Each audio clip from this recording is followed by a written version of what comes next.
ताज़ा खबरों के लिए कोणार्क न्यूज़ को सब्सक्राइब करें और बेल आइकन ज़रूर दबाएं।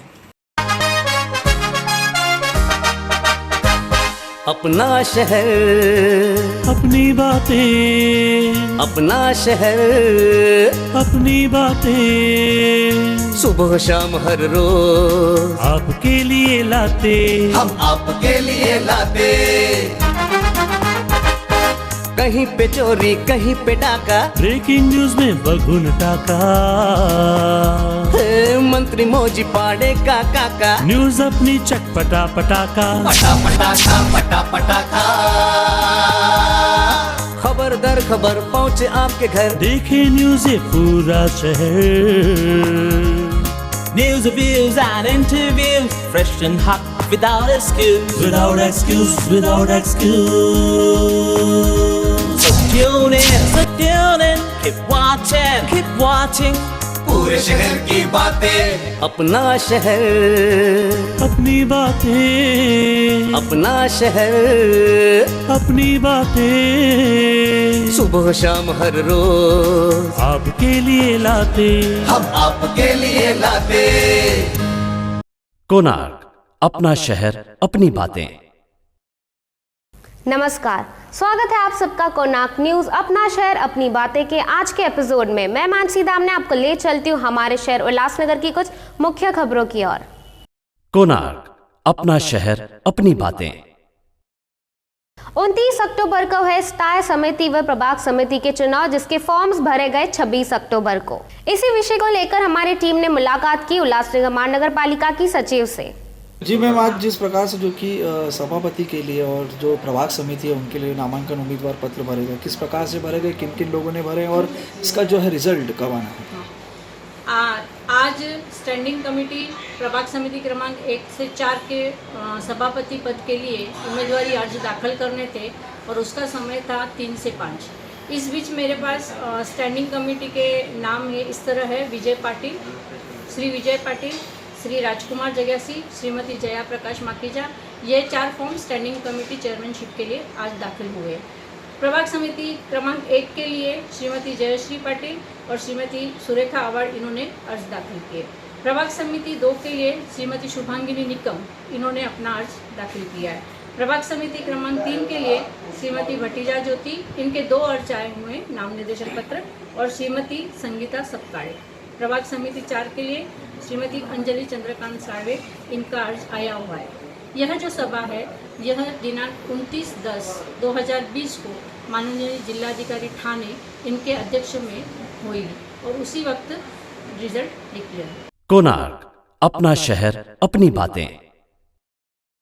प्रभाग समिति व स्थायी समिति के चुनाव को देखते हुए आइए सुनते हैं क्या है कहना विभिन्न पार्टियों के नेताओं का। आज उल्हासनगर महानगरपालिका स्थायी समिती सभापती व प्रभाग समितीच्या सभापतींची निवडणुकीसाठी फॉर्म भरण्याची आजची तारीख आणि आज ते फॉर्म भरताना स्थायी समिती असेल किंवा प्रभाग समिती असतील त्यामध्ये आम्ही सर्वच प्रभाग समितीमध्ये महाविकास आघाडीने फॉर्म भरलेले आहेत आणि त्यापैकी 2 नंबर प्रभाग समिती आणि 4 नंबर प्रभाग समिती ही बिनविरोध निवडून आलेली आहे। मी निवडून आलेल्या जे काही सभापती आहेत त्यांना शिवसेना पक्षाच्या वतीने शुभेच्छा देतो आणि महाविकास आघाडीचा विजय राहिलेल्या 2 प्रभाग समितींमध्ये पण होईल आणि तो होताना दिसत आहे। देखिए, अभी खबर पड़ी है कि विजू पाटिल ने फॉर्म भरा है। शिवसेना के सूचक अनुमोदक को लेके भारतीय जनता पार्टी के जो 2 फॉर्म भरे हैं, जया प्रकाश माखीजा और राजू जग्यासी, भारतीय जनता पार्टी का इन दोनों में से कोई भी अधिकृत उम्मीदवार होगा और विजू पाटिल भी समय पर अपना फॉर्म वापस लेंगे। उन्होंने अनुशासन भंग किया है पार्टी का कि शिवसेना के सदस्यों का सूचक अनुमोदक लेकर के फॉर्म भरा है। चुनाव से पहले उन्हें व्हिप जारी किया जाएगा और अगर जो भी अनुशासन भंग करेगा पार्टी के खिलाफ उनके ऊपर कार्रवाई की जाएगी। 1 साल पहले जो महापौर का इलेक्शन हुआ था उस टाइम पे 11 नगर सेवकों ने इस तरीके से ही व्हिप का उल्लंघन किया था। 90 डेज में कार्रवाई होनी चाहिए थी, आज साल हो गया, कुछ कार्रवाई नहीं। देखिए, जिन लोगों ने भी पार्टी के विरुद्ध काम किया है उनके ऊपर पार्टी ने अनुशासन भंग करने की कार्रवाई की है। कोंकण विभागीय आयुक्त के पास सभी का केस पेंडिंग है। कोरोना की वजह से 8 महीने तक केस नहीं चला है और आने वाली 28 तारीख को अक्टूबर को उसका तारीख है, कोंकण आयुक्त ने तारीख दिया है, वो भी नियम से चल रहा है। हमारा कर्तव्य, हम पार्टी के लाइन पर चलते हैं और हम ज़्यादा से ज़्यादा उनके ऊपर व्हिप उल्लंघन का केस दाखिल कर सकते हैं। कानून अपने हिसाब से काम करेगा। अभी तक उसका कोई निर्णय नहीं हुआ है, तारीख चल रही है। 8 महीने कोरोना की वजह से कोई तारीख नहीं चली, समय आने पर वो भी आपको खबर पड़ेगी। जिन्होंने पार्टी के खिलाफ चुनाव में पार्ट लिया था, जो शुभांगी निकम, वो प्रभाग समिति 2 की सभापति बिनविरोध हो चुकी है। देखिए, हमारे पार्टी की तरफ से स्थायी समिति के चेयरमैन का फॉर्म भरने के लिए नाम आया हुआ था, क्योंकि प्रभाग समिति क्रमांक 2 में जो 20 सदस्य हैं उसमें भारतीय जनता पार्टी के जो ऑफिशियली सदस्य हैं, मेजॉरिटी नहीं होने की वजह से हमने वहाँ पर फॉर्म नहीं भरा है, क्योंकि हमारी मेजॉरिटी नहीं थी, इसके लिए हमने वहाँ पर फॉर्म नहीं भरा है। और अगर शुभांगी निकम ने फॉर्म भरा है तो बिन विरोध आएंगी, क्योंकि शिवसेना वालों ने वहाँ फॉर्म नहीं भरा है। कोणार्क, अपना शहर, अपनी बातें। खुलेआम हमारे शहर में हो रही है पेड़ पौधों की हत्या, जबकि इस बात की लीगल परमिशन उल्लासनगर महानगर पालिका से लेना सख्त जरूरी है। और हमारे शहर को देखा जाए तो हमारे शहर में ही पेड़ पौधों की सख्त जरूरत है। आइए इस बारे में लेते अधिक जानकारी। शहर भर में अवैध कामों के लिए पेड़ों को काटने की घटनाएं आज की नहीं, लंबे समय से शहर में होती आ रही है। ऐसे में अक्सर सवाल ये उठता है कि पेड़ों को काटे जाने के कड़े नियमों को होने के बाद भी जो है प्रशासन किसी भी तरीके से कोई बड़ी कार्रवाई के साथ आज तक नज़र क्यों नहीं आया। ऐसे में शहर भर में इसके पहले भी जो है कई बार तस्वीरें सामने आई है जहां पर अवैध निर्माण कार्य करने के लिए या फिर निजी कामों के लिए जो पेड़ होते हैं उन्हें काट दिया जाता है। इसकी शिकायत भी की जाती है, इसकी तस्वीरें भी काफ़ी जो है सोशल मीडिया में वायरल होती है, लेकिन किसी भी तरीके का कोई ऐसा जो है सवाल या जवाब या फिर कोई ऐसी तस्वीर सामने नहीं आती जिसमें प्रशासन इनके ऊपर कार्रवाई करते हुए नज़र आया हो। ऐसे में उल्लासनगर कैंप क्रमांक 3 से भी ऐसी ही तस्वीर आप देख रहे हैं कि किस प्रकार से यहाँ पे निजी काम को करने के लिए जो है जो पेड़ था, पुराना पेड़, उसे काट दिया गया। हालांकि इसे जड़ से नहीं काटा गया, लेकिन जितना इसे काटा गया है ये पेड़ के एकदम तोड़ने के बरोबर ही होती है। अब देखना यह है कि शहर भर में जिस तरीके से जो लगातार तस्वीरें सामने आती रही है और पेड़ों को काटने को लेकर जो कि कड़े नियम है उसको होने के बावजूद भी प्रशासन इन पर कार्रवाई नहीं करता, तो देखना यह है कि ये सिलसिला आने वाले समय में थमता हुआ नज़र आएगा या फिर जिस प्रकार से लगातार जो कि पेड़ काटे जा रहे हैं निजी कामों के लिए, अवैध कामों के लिए, तो इसका जो परिणाम है आने वाले समय में शहर के नागरिकों को, आने वाली पीढ़ी को भुगतना पड़ेगा। जिस तरीके से शहर में हम देखते हैं कि काफ़ी प्रदूषण है, ऐसे में प्रदूषण को रोकने के लिए एक महत्वपूर्ण जो कि निसर्ग या फिर हम नेचर की कहें मदद जो होती है वो पेड़ों से होती है कि वो कहीं ना कहीं इन पोल्यूशंस को कम कर पाता है। लेकिन लगातार बढ़ते पोल्यूशन से एक और शहर में बीमारियां बढ़ती जा रही है, लोगों के स्वास्थ्य पर असर पड़ रहा है, तो वहीं पे नागरिक भी खुद अपने निजी कामों को लेकर इतने स्वार्थी हो चुके हैं कि वो पेड़ों को लगातार काट रहे हैं, वहीं पे प्रशासन इनको रोकने में सक्षम नज़र नहीं आती। देखना यह है कि आने वाले समय में ये सिलसिला थमता है या फिर आने वाले भविष्य में शहर में जो कि वातावरण है उस पर असर होगा और साथ ही साथ जो आने वाली पीढ़ी है उसके ऊपर गंभीर असर देखने को मिल सकता है। कोणार्क, अपना शहर, अपनी बातें। शार्ट परिसर स्थित सेंचुरी रेयन हाई स्कूल के टीचर्स व स्टूडेंट्स ने रावण के 10 बुराइयों को नष्ट करने का लिया आह्वान। आइए आपको भी दिखाते हैं इसकी कुछ झलकियां। एक बात सुनिश्चित है, कोविड के कारण उत्पन्न स्थिति में हम आधुनिकता के पीछे भागकर समय बचाने में इतने तल्लीन हो गए हैं कि जो समय वास्तव में बचता था हमने उसे भी धन का पीछा करना शुरू कर दिया और आज कोरोना नामक एक चट्टान से टकरा गिरे। जैसे भगवान रामचंद्र ने 10 मुंह वाले रावण को मार दिया, अब हमें भी वैक्सीन का इंतजार किए बिना कोविड-19 यानी आज का रावण को नष्ट कर देंगे और इन 10 चीज़ों को नष्ट करके हम इस विजयादशमी पर आए संकट को दूर करेंगे। सेंचुरी रेयन हाई स्कूल में इस कोरोना संकट को भगाने के लिए जिस 10 बातों को नष्ट करना चाहिए उन्हें रावण के प्रतीकात्मक रूप में कला शिक्षिका आशा सुहास कदरेकर और उनके विद्यार्थी स्वप्निल प्रहलाद पाटिल द्वारा प्रस्तुत किया है।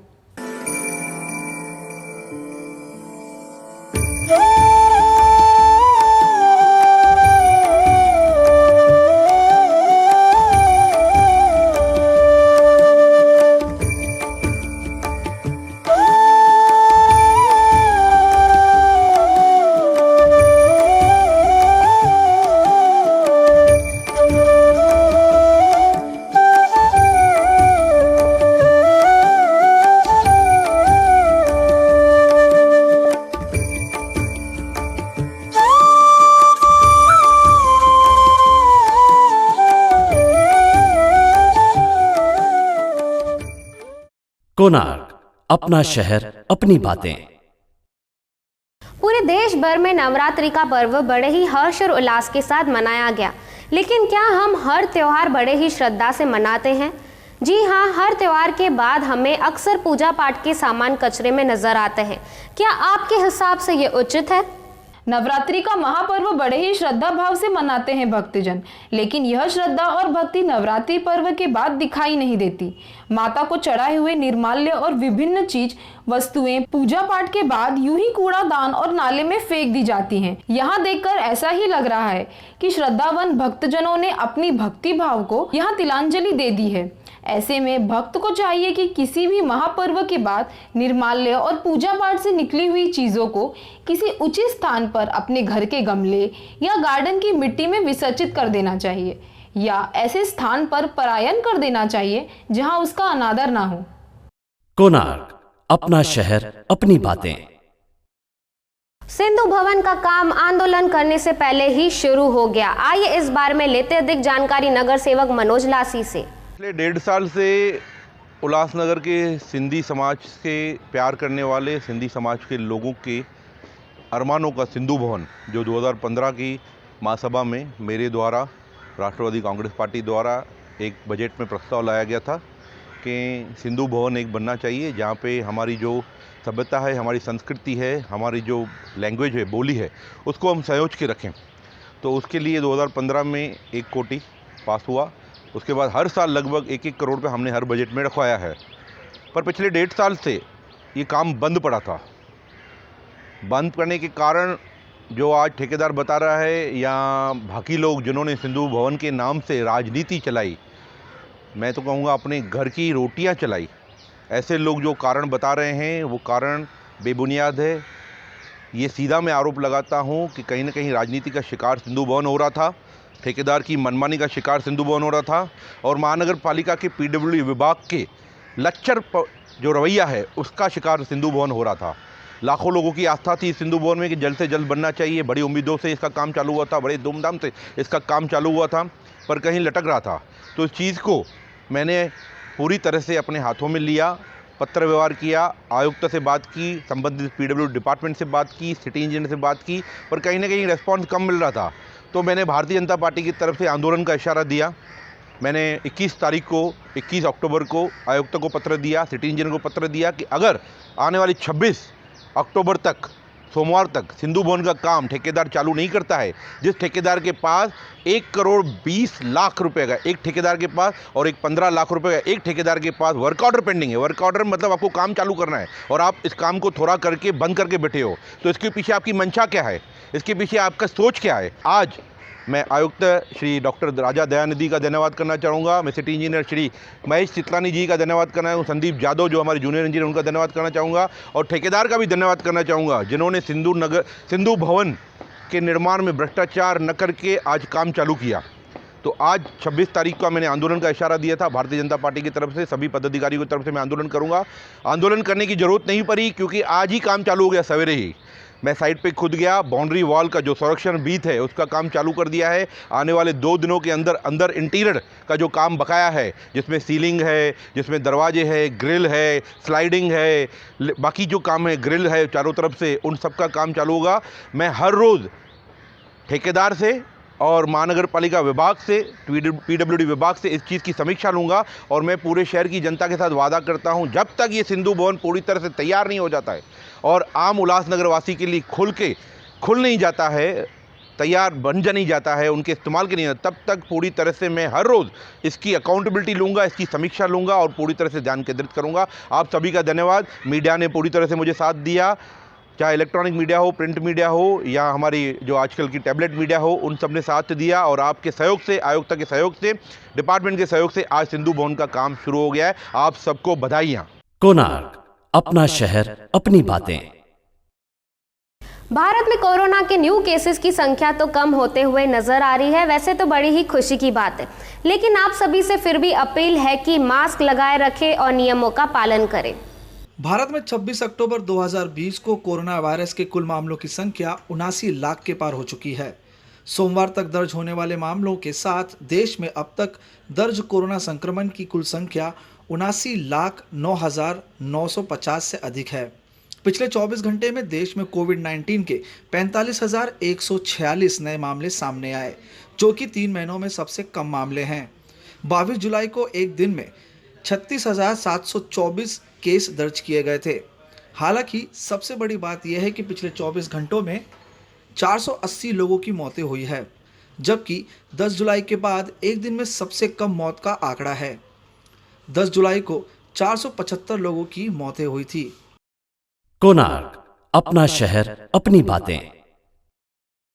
24 अक्टूबर को नगर सेवक स्वप्निल नाना बागुल व अंकुश मस्के के मार्गदर्शन में सीनियर पुलिस इंस्पेक्टर सुधाकर सुरवाडकर द्वारा युवाओं को बताया गया कि किस तरह देना चाहिए कॉम्पिटिटिव एग्जाम्स। महात्मा फुले सभागृह डॉक्टर आंबेडकर नगर चोपडा उल्हासनगर या ठिकाणी आत्ताच स्पर्धा परीक्षासाठी विद्यार्थ्यांना मार्गदर्शनाचा कार्यक्रम आयोजित केला होता। याच्यासाठी सेंट्रल पोलीस स्टेशनचे वरिष्ठ पोलीस निरीक्षक माननीय सुराडकर साहेब यांना मार्गदर्शन करण्यासाठी बोलवलं होतं। बरेचसे विद्यार्थी-विद्यार्थिनी या ठिकाणी उपस्थित होते आणि त्या विद्यार्थी-विद्यार्थिनींमध्ये एक वेगळ्या पद्धतीची चेतना निर्माण व्हावी, त्यांचा आत्मविश्वास वाढावा या उद्देशानं सुराडकर साहेबांनी चांगल्या पद्धतीनं मार्गदर्शन केलेलं आहे।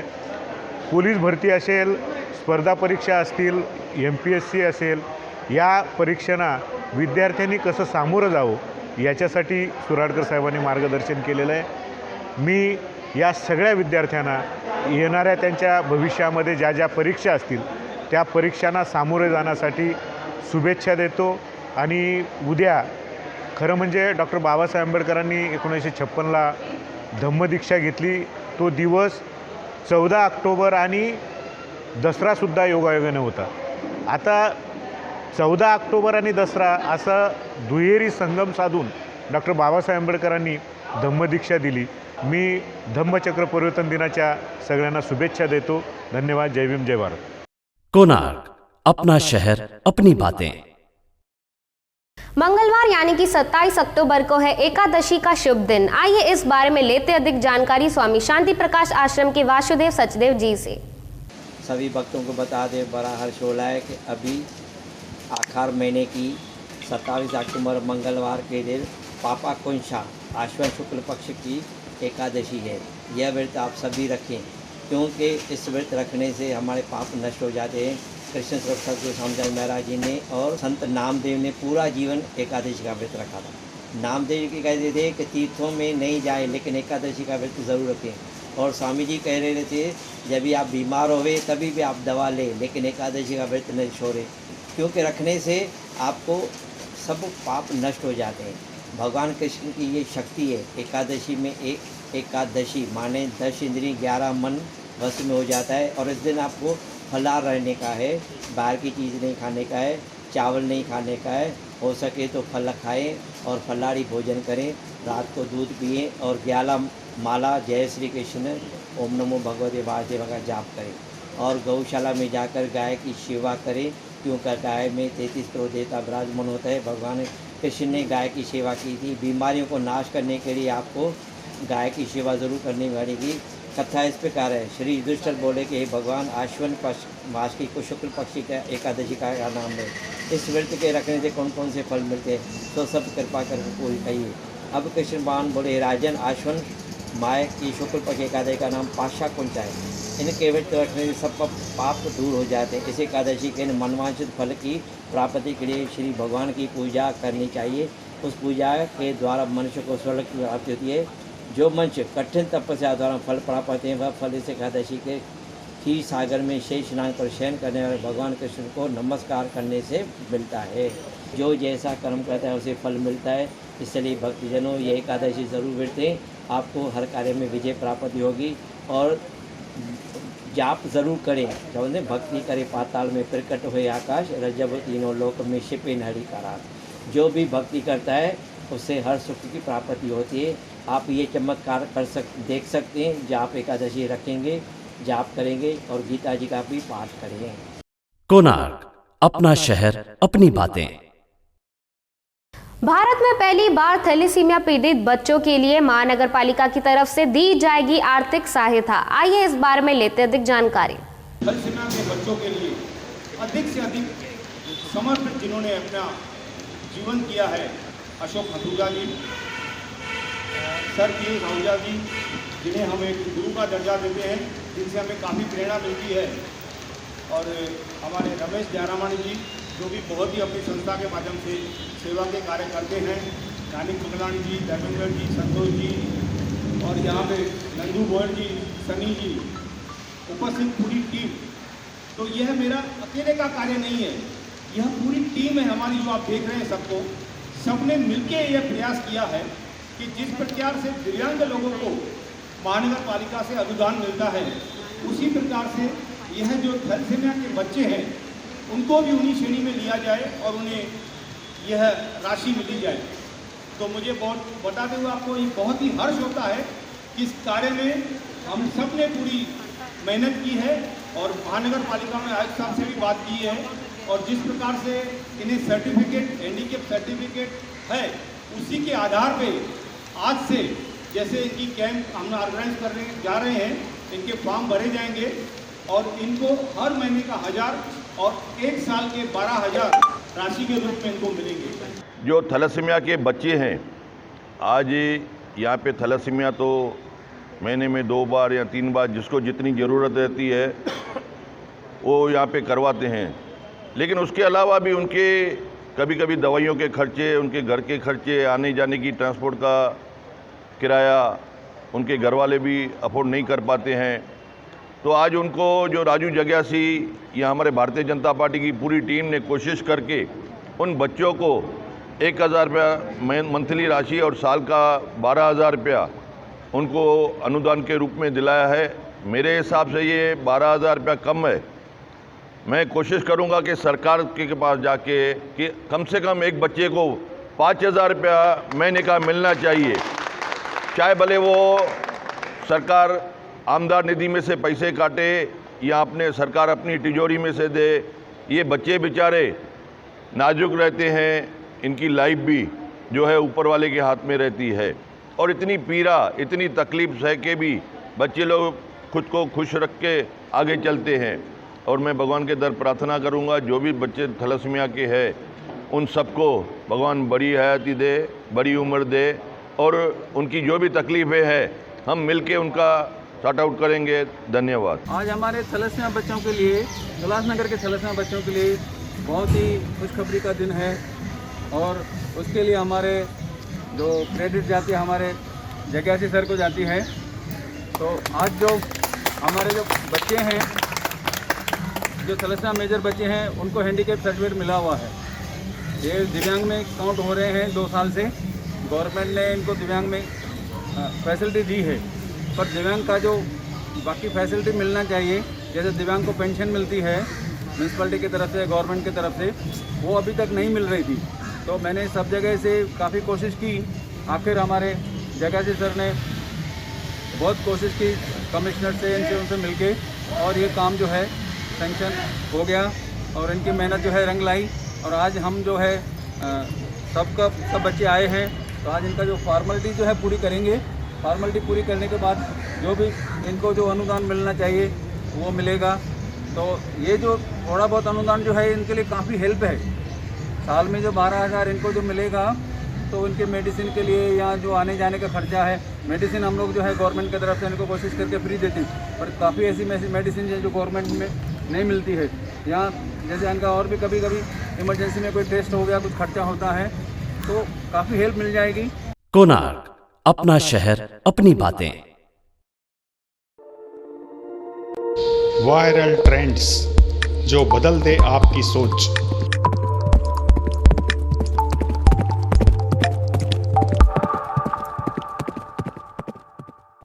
अगर देश को बचाना है तो मैं आज बिजनेसमैनों के ऊपर बात करूंगा। मैं अक्सर टीवी पे सुनता हूं, सब नेता बोलते नजर आते हैं ये बिजनेसमैन चोर है। मैं सिर्फ उन्हीं नेताओं से आज क्वेश्चन करूंगा कि बिजनेसमैन चोर है जो हजारों को रोजगार देता है, लाखों को रोजगार देता है, या आप चोर हो जो हजारों का गबन करते हो, करोड़ों का गबन करते हो और कुछ नहीं करते हो और फिर उनको चोर कह रहे हो? उन दोनों में से चोर असल है कौन? चोर है जो काम ना करके पैसे बनाता है, जो मिनिस्टर, बड़े अफसर, पॉलिटिशियन, ये चोर हैं। चोर वो नहीं है जो हजारों को रोजगार देता है और उसके बाद फिर वो खुद ले जाता है। और फिर मैं एक आपसे बात पूछना चाहता हूं कि आपके पास एक लड़का रखा हुआ है, उसकी तनख्वाह पक्की है, रिटायर होता है, उसको पेंशन मिल जाती है, सब ठीक है। मेरे पास हजारों आदमी बच्चे काम करते हैं, उनका ESI PF परमानेंट फंड कटता है, ठीक है। और मेरा खुद का काम अगर डाउनफॉल आ जाए, तो जबकि मैं आज हजारों करोड़ रुपया मैं इनकम टैक्स दे चुका हूं और मेरा डाउनफॉल आ जाए, तो मेरे तो ये गवर्नमेंट 1 रुपए की हेल्प करने वाली नहीं है। कोई सिस्टम ही नहीं है तुम्हारे पास कि गवर्नमेंट को कहे कि जो मैं इस बिजनेसमैन ने करोड़ों रुपए दिए हैं, आज मैं से 10 लाख 5 लाख देता हूं वैसे स्टैंड करने के लिए। आपका तो कोई ऐसा सिस्टम ही नहीं है। तो चोर कौन है? मुझे तो ये समझ नहीं आ रही। बिजनेसमैन चोर है या डिपार्टमेंट चोर है या गवर्नमेंट की पॉलिसी चोर है? कौन चोर है? गवर्नमेंट को सोचना चाहिए कि बिजनेसमैन ही उद्धार कर सकता है। अगर सब गरीब होंगे तो तुम राज किस पे करोगे? और फिर ये देश जगत गुरु बन जाएगा क्या? तुमने सबका उद्धार करना है, सबको उठाना है। अगर सबको उठाना है तो सबको बिजनेस देना है, सबको काम देना है, रोजगार देना है। रोजगार देना है तो कौन देगा? वो बिजनेसमैन ही दे सकता है। मैं सिर्फ आज गवर्नमेंट से पूछता हूं, मैं 70 साल से देख रहा हूं, 7-8 साल तो मेरे को बिजनेस करते हो गए हैं। मेरे को गवर्नमेंट एक छोटी कोई चीज बताया कि गवर्नमेंट की हेल्प हमारे को ये मिली है। आज जो देश तरक्की करी है ना, उसमें मैं तरक्की करना चाहता हूं, इसलिए गवर्नमेंट का उद्धार हो रहा है। सामने मल्होत्रा जी तरक्की करना चाहते हैं, इन्होंने काम करा, उद्धार हो रहा है, उससे स्टेटस बढ़ा है, उससे तरक्की हुई है। गवर्नमेंट ने हमें क्या दिया? गवर्नमेंट ने कौन सी हेल्प करी ऐसी कि वो अपने बिजनेसमैन को कोई हेल्प कर रही हो? कोई भी नहीं करी। कोई एक भी बता दो, एक नहीं आप बता सकते। तो गवर्नमेंट तो उल्टा अड़ंगे लगाती है। ईमानदार आदमी बिजनेसमैन के ऊपर भी बेईमान अफसर आ जाते हैं ऊपर, और बेईमान अफसर उसे ब्लैकमेल करके पैसे लूट के ले जाते हैं। बेईमानी तो सारी जो है ना, वो गवर्नमेंट डिपार्टमेंट से निकलती है। अगर गवर्नमेंट डिपार्टमेंट में आदमी सही हो तो कोई आदमी बेईमानी कर ही नहीं सकता, किसी की जरूरत ही नहीं है। तो जो करप्शन देना है, जो गलत चीज देना है, वो गवर्नमेंट की तरफ से है। और वो ही लोग फिर कह रहे हैं कि बिजनेसमैन चोर है। ये तो उल्टा चोर कोतवाल को डांटने वाली बात है भाई। इसको ठीक करो और अपने व्यवहार को बदलो और बिजनेसमैन का वेलकम करो कि वो हजारों को रोजगार देता है, वो देश में प्रोटेक्शन करता है। अगर प्रोटेक्शन ना हो तो आज देश तरक्की नहीं कर सकता। इसलिए ये कहना छोड़ो। मेरा कहना है कि आज इस चीज की सख्त जरूरत है कि बिजनेसमैन को भी सोशल सिक्योरिटी मिली जाए। जो उस बिजनेसमैन ने, अगर मैंने आपको डायरेक्ट इनडायरेक्ट अगर 1000 करोड़ दिया है टैक्स के रूप में, तो मैं जब काम ना कर सकूं तो उसके बदले में 2% ही सही, लेकिन मेरे को वापस दिया जाए, जिससे मेरे को लगे कि मेरे को ये देने में खुशी हुई कि मेरे को 2% मेरे बुढ़ापे में आए तो सही, वापस तो आए। लेकिन ऐसा नहीं है और ऐसा होना चाहिए। इस होने से कॉन्फिडेंस बढ़ेगा और बिजनेसमैन का विश्वास बढ़ेगा और वो ज्यादा टैक्स देने का प्रयत्न करेगा। हमें फिक्र है। वायरल ट्रेंड्स जो बदल दे आपकी सोच।